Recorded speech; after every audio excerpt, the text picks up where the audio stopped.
Hi, everyone. Welcome to this week's weekly live immigration attorney chat here at Immigration for Couples. I have my puppy with me today. This is Snoopy.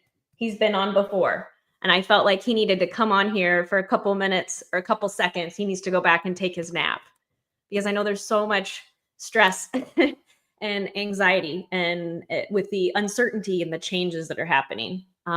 So I thought it would be nice to start with a puppy before we dive into immigration. All right, Snoopy, I'll put you down. He wants to go take his nap. All right. So for those of you who come on a regular basis, you know that I like to start with asking, where are you at in the world? And also, where are you at in your immigration case? And most importantly, I really want to check in with all of you. I've been doing that the past couple weeks. How are you doing? I already see I have a lot of comments coming in. So tell me, where are you at in the world? Where are you at in your immigration journey? And most importantly, how are you feeling right now? So I'm going to go ahead and keep putting those in the comments, and I will go through them. I am streaming live here on Facebook, LinkedIn, YouTube, and Instagram. And for those of you who are not familiar, or maybe this is your first time joining us, I'd like to let you know a little bit about Immigration for Couples. So my firm is dedicated, just as it sounds, exclusively to helping couples across the nation and across the world and navigating the U.S. immigration process. And we do have a free resource center that my team and I created with love and care and consideration for all of you who are going through an immigration process. Free resources. They do an overview of each of the different processes that are available to couples and a free relationship evidence guide. So definitely check that out. All right. I have a lot of comments coming in here, and I have a couple screens going. So since I'm streaming on so many platforms, so I will keep an eye on all of the comments. I will do questions here today, but I do want to check in with all of you, give you some education, give you some reassurance, and talk about any feelings or questions that you have about the election, right? So Betty, great to have you with us. You're in Canada. How are you feeling? Betty, how are you doing? And I know you have a question about, and you have your question is queued up first. So I will go there. Good morning, Delaney from Colorado. All right. Sacramento, California. Oh no, Ginger, you're flying back. You're flying back next week, but you had a nice long trip, or vacation rather, together. So I hope you've really enjoyed your time, and hopefully you're getting closer to the finish line for your immigration journey. All right. I have someone watching us here from Jordan. Great to have you with us. Thomas, I remember you from last time. I remember your photo. Great to have you with us again. Oh, good morning, Maria. It's great to have you. I hope you're all doing well. Okay, so what I'm seeing here in terms of feelings, that you're feeling nervous. Betty, you said you're feeling anxious. All right. So Betty, I will start with your question. So I've had my team and we've had lots of questions, email, phone calls, all of that about, oh my gosh, there's a change in president. What is going to happen now that Trump will be president next year? How will this impact my immigration case? And I recognize that some of you might be watching and you might not be feeling anxious or nervous. I've practiced and I've talked on live events and videos before about the practice that I hold of holding dualities, holding two opposing things at once. There's so much divisiveness in our country, and being able to see from the other person's viewpoint or opinion and hold dualities and be respectful of each other's opinion. I want to be clear that we practice that here. So even if you are happy, you might be happy about the election results, you might be anxious or nervous. And so before we talk about possible changes, I want to talk about this concept, or this concept, this feeling that we have when we are confronted as human beings with uncertainty, because that's really what it comes down to. And so when you're going through an immigration process, putting elections aside, there's so much uncertainty. this is the first time and hopefully your only time going through an immigration process. There's uncertainty of, immigration doesn't tell you when they're going to make a decision. So there's uncertainty of, when are we going to get an approval? When are we going to have an interview? What kind of officer will I have at the interview? When will we be together in the same place? Will we get approved? What will we do if we don't get approved? The human brain deals with uncertainty in a very unique way, because uncertainty in the human brain triggers the amygdala. It triggers a response for us to really, unfortunately and fortunately, because biologically that process happens in our brain so we can stay safe. So, but it does cause our brains to start pulling things from our past, listening to the media, trying to understand or make some kind of certainty in the uncertainty, trying to understand what will happen, what can I do, how can I prepare? And that's natural. That's a normal part of dealing with uncertainty. You've already, for those of you who are going through an immigration process, you are feeling those feelings of uncertainty. And you know that being in a state of uncertainty causes anxiety, because you start to catastrophize in your mind worst case scenarios so you can prepare. And that's a normal, natural response. I'm not going to tell any of you to try to turn that off, because we can't. I experience it. We all experience it as human beings, trying to, like I said, pull or make certainties, find some kind of certainty and uncertainty. And that's really what the elections are causing. The results of the elections are causing our brains to go into that pattern of thinking about what is the worst case scenario and really catastrophizing. And the media aggravates that, right? Because they buy our attention with fear. And so I think, and the reason, rather, than I'm sharing this with all of you, you're probably already aware of this and understand this conceptually, but it's a good reminder. It's an important reminder. It's something that I have to go back to, because understanding, okay, this is biologically, this is what my brain is doing, this is what my body is doing, this is a normal response. And then also taking steps to not have your thoughts be circling all around in your mind of catastrophizing, of worst case scenarios. Again, you're not going to stuff it. I'll tell you kind of what I do is I want to find ways, or I find ways rather, to be grounded.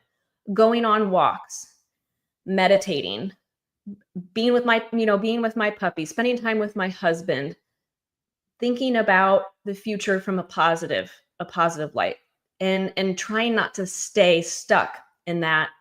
The uncertainty is going to be there. You're going to hold dualities of having this uncertainty, but then having the certainty within. There's always in this world going to be chaos around us. That's just part of life.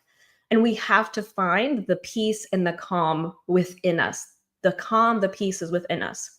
So for those of you who are feeling anxious and nervous about the results of the election, and then, like I said, there might be individuals here in this community that are happy with the election results, and we respect that, and we welcome all viewpoints. And even if you're happy about the election results, you still have uncertainty in life. That's just normal part of life. And so I wanted to start there. It's so important that before we just jump into the immigration stuff, that we're all about our heart-centered work here at Immigration for Couples and making sure that you are supported holistically. So that's why I wanted to start there. I'd love to hear from all of you. What did you receive from that?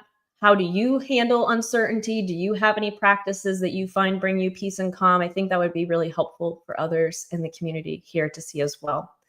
All right, so Betty, into your question. That was a long response, our first part of my response to your question. So you're wanting to know if I've noticed any changes or concerns about the fiance visa application since Trump was elected. Mainly, I'm concerned as to whether it will affect processing times.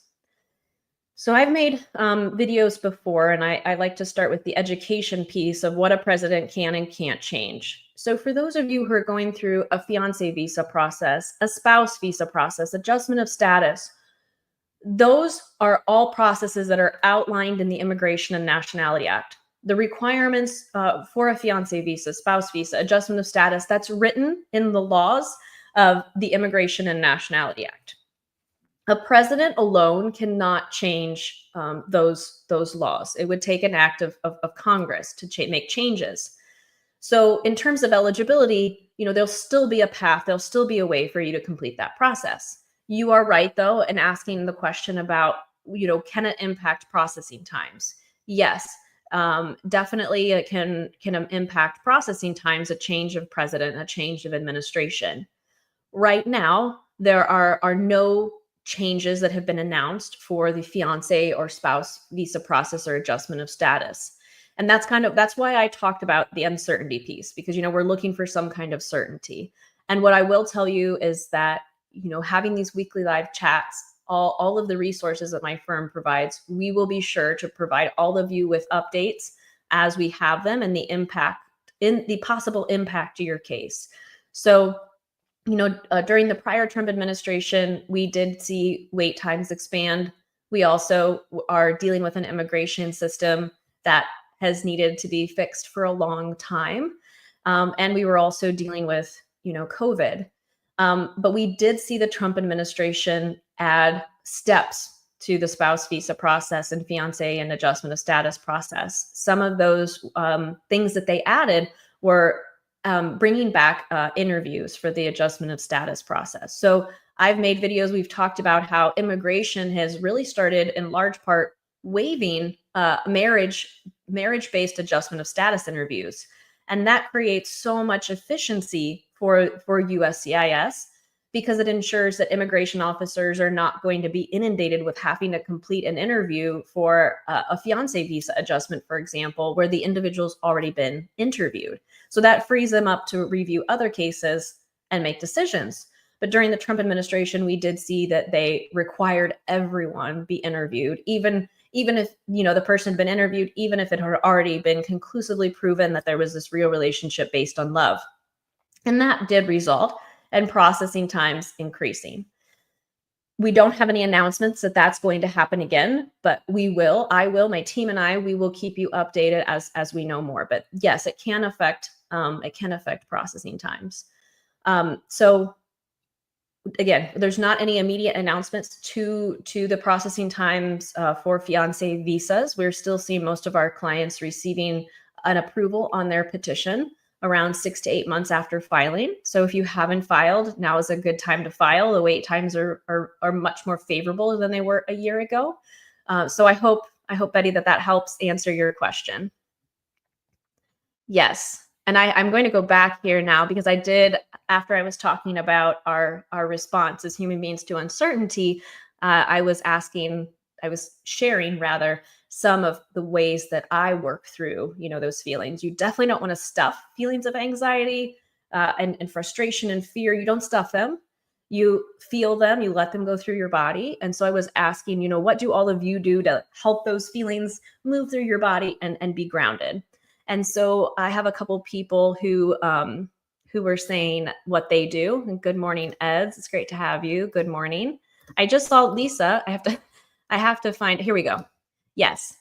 You say you pray always. Absolutely. That's great. That's a really great way to find that peace within and be grounded. So let me check here on Instagram too.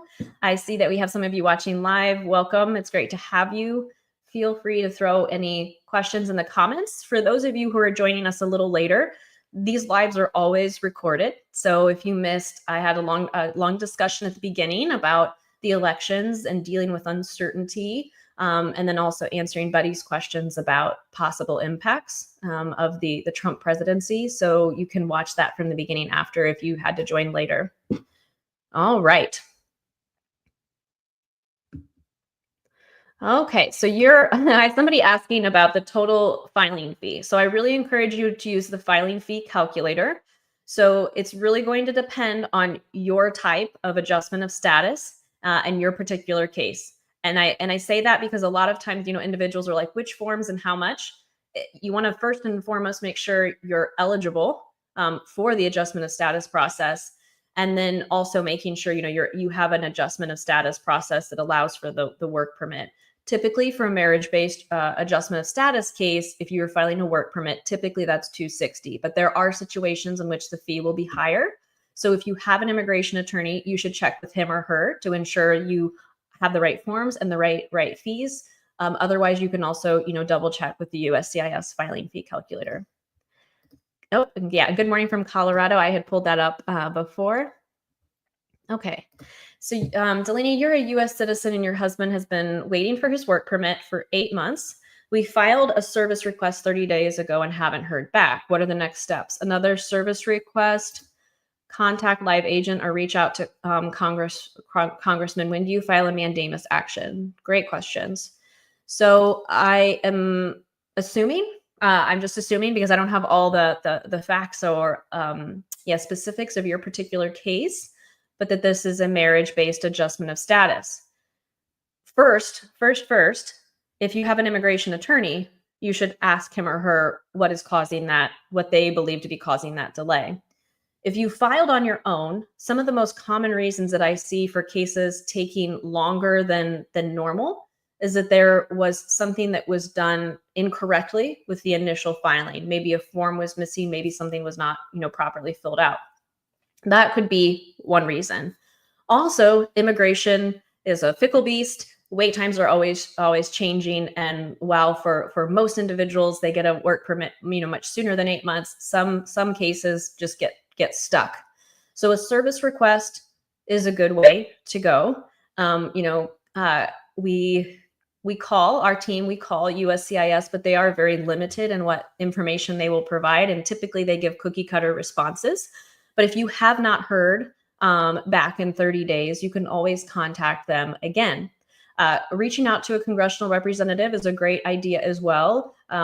Understanding that a congressional representative, their job is not to necessarily advocate for an approval on your case or a decision on your case. Rather, they are there to help you to have a more direct line of communication, if you will, with immigration. They're there to help you liaise with immigration. So that's a really great next step.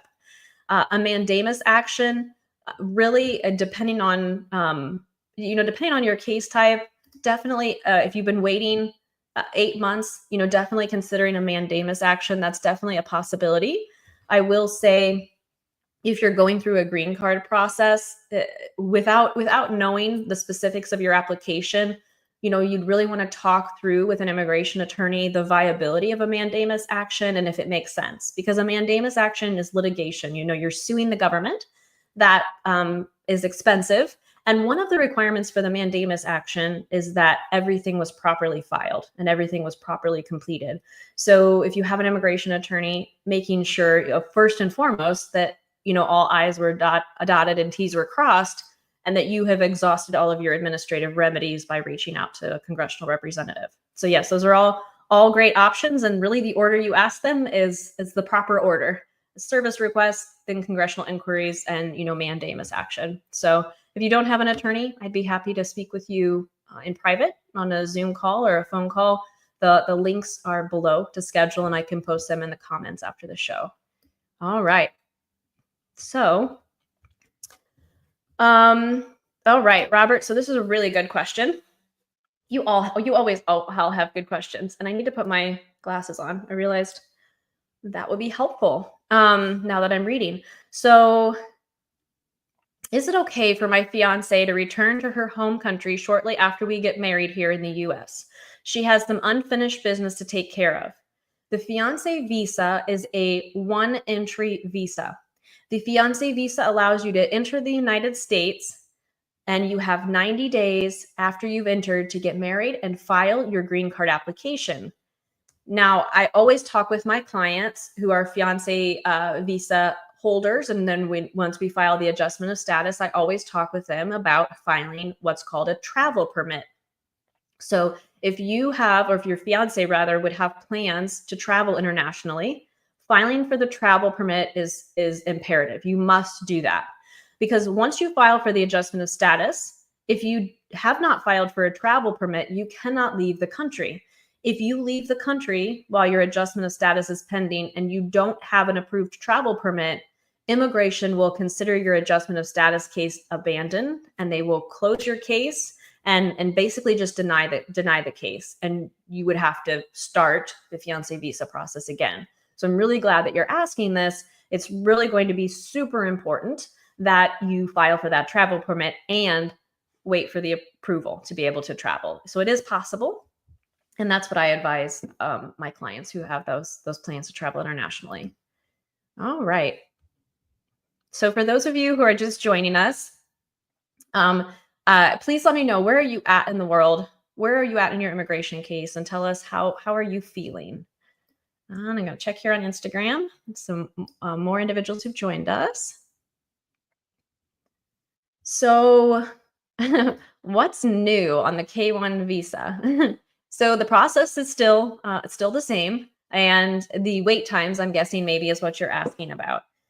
So we're seeing the wait times for the fiance visa, the petition, the very first step, taking about 6 to 8 months. We've had quite a few unicorn cases that we've received an approval in less than that, and as little as a month. But I would say be prepared for about a 6 to 8 month wait on that first part. And then from there, it will depend on country of origin, country where the interview will happen, as to what you're looking at in terms of wait time for an interview. You know, if you were going through a U.S. embassy in Rwanda, for example, I'd say you have a mini month wait, at least 6 months before you'll be able to get an interview. Same with Lagos, Nigeria. And then there are other countries like London where typically we can get an interview within a matter of a few months after the petition has been approved.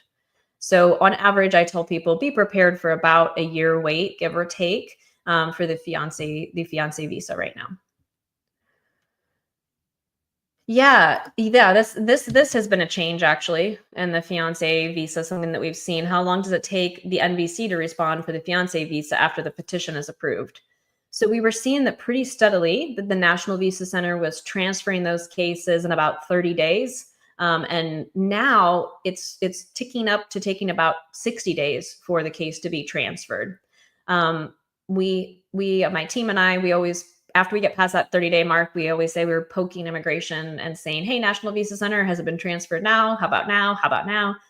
So you can make those inquiries. You want to wait for a response before you do it again. But typically after the 30-day mark, somewhere between the 30 and 60-day mark is what we're seeing for the NVC. All right.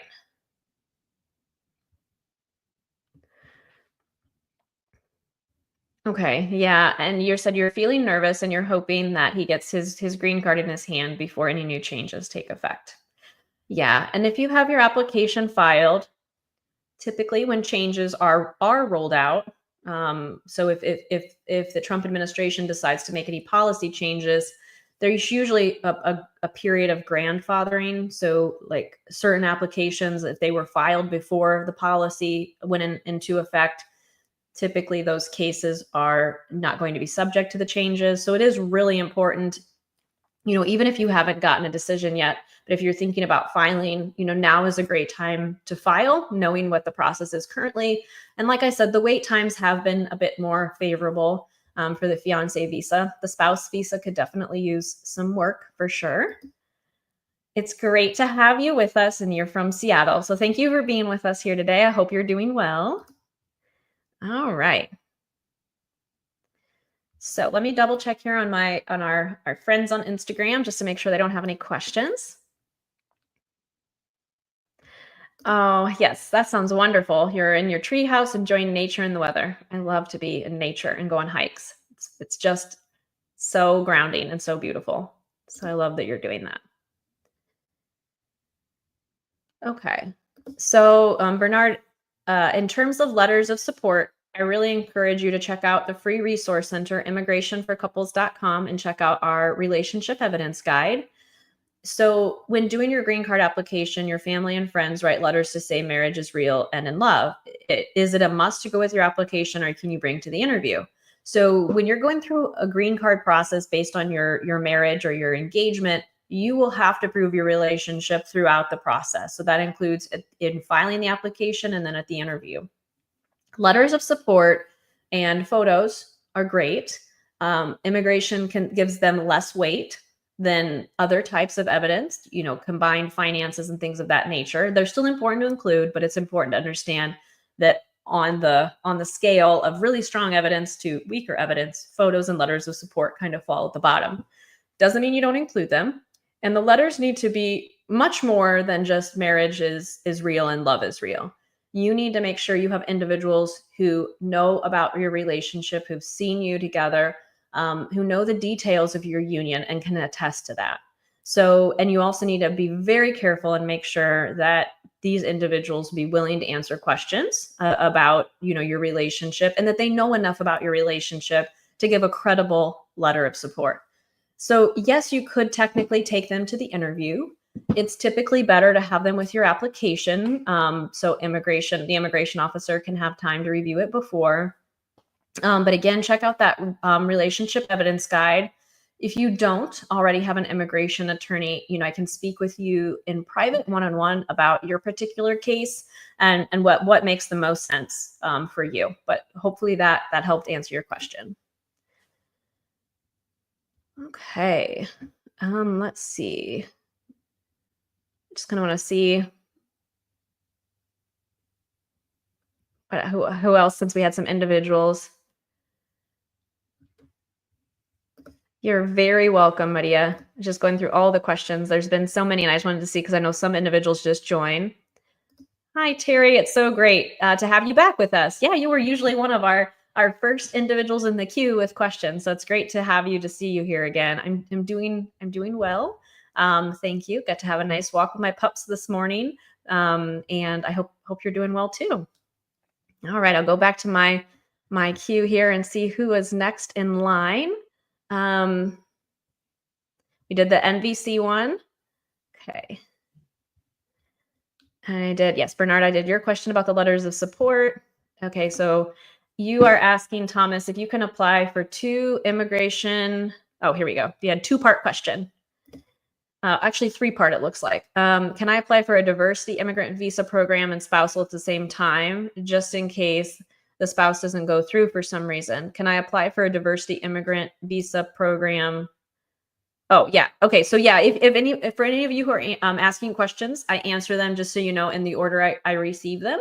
So if you just ask them once, that's very helpful, and I will go down the list. So I see, Thomas, you were just reiterating your question.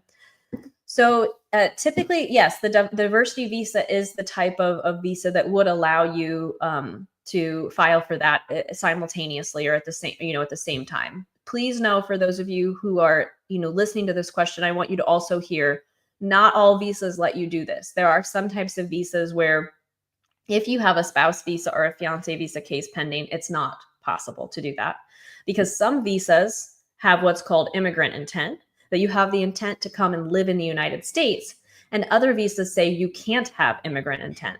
The spouse visa is immigrant intent. You are married and in love with a United States citizen, and your intention is to come and live and be together in the United States. So in general, the diversity visa is a program that would allow for that, but there are other types. So you have to be careful if you're going to file for more than one. Okay. So, and yes. Okay. Yeah. So you are asking, what if my I-130 gets denied? Do you have to pay the fee? So yes, you have to pay the fee when you file the application. If it's denied, immigration does not refund it. And it will depend on why the case was denied if you will be able or eligible to refile.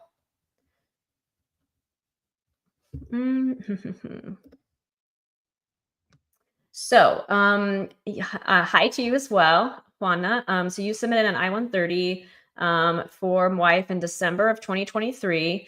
It's been actively reviewed since January of 2024. When will it be approved? And you're letting me know on your follow-up that she's a U.S. citizen, or rather, goodness, that you are a U.S. citizen. So right now, for the I-130 petition for U.S. citizens petitioning for their spouse, it takes about a year, give or take. We've had some come through a little sooner, some take a little longer, but on average, you're looking at about a year wait. So you filed it in December, so it was probably receipted December 26th. So I would say you're getting close. You're getting very close, I would say. So best of luck to you. And then it looks like you, based on your follow-up comments, then your next step is going to be a waiver. So if you don't already have an immigration attorney, the waiver process really requires an immigration attorney. If you do have an immigration attorney, that's something that you can get started on right now, even before the petition is approved. You can't file it until the petition is approved, but something my team and I we practice is proaction.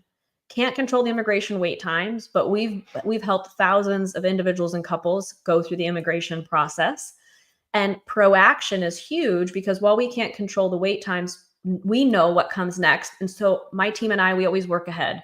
When we are getting close, when we anticipate an approval, we start working ahead on having the waiver ready to file. We start working ahead on the National Visa Center. So that's something that you're getting close. Now would be a great time to start on that. And if you'd like to talk in private about that, I'd be happy to speak with you. You're welcome to call the office and get on a call with me. All right.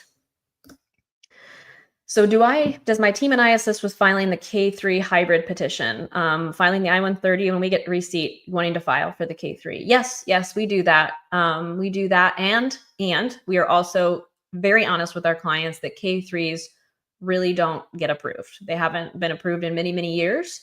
But yes, if you want to have, 2 bites of the apple, have peace of mind of feeling that, you've done everything possible. Yes, we will.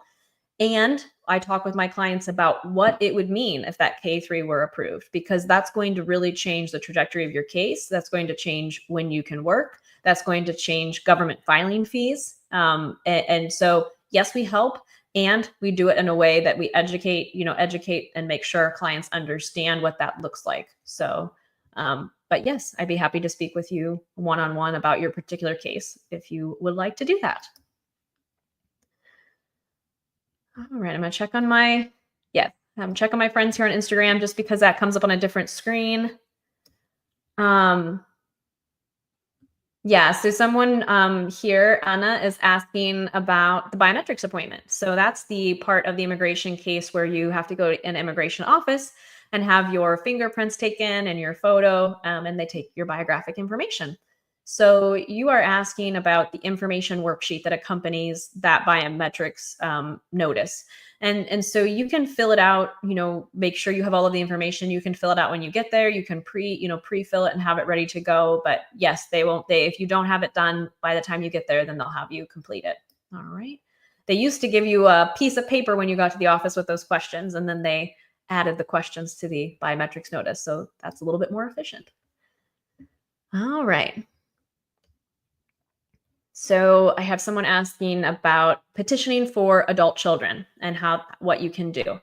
So as a lawful permanent resident, you can petition for your children. And if they are over 21, you can petition for them. They would be considered adult children once they're over 21. If they're married, though, you'd have to wait to be able to petition for adult children until you are a U.S. citizen. The process to bring adult children is longer. And the reason is that immigration has categories that they call immediate relatives and then non-immediate relatives.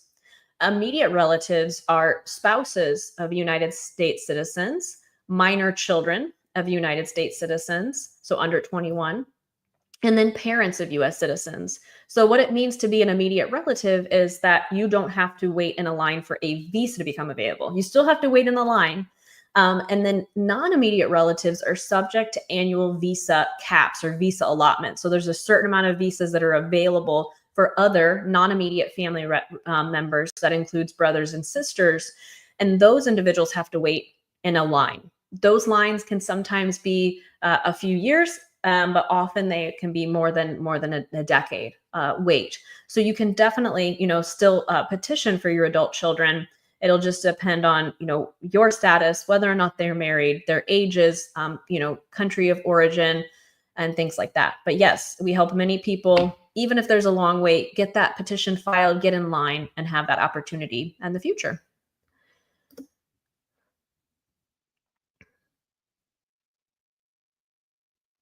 Okay. So Sheila, you heard, and I love your photo. You look so happy, so bubbly. I love it. So you heard from someone that your Nigerian spouse could file for something over there, since we already got married over there, to allow them to come here and wait for the rest of the process. Is that true? So the current process, if you are married and you're going through what's called the spouse visa process, your spouse has to wait until the spouse visa has been adjudicated or approved to be able to relocate and come to the United States.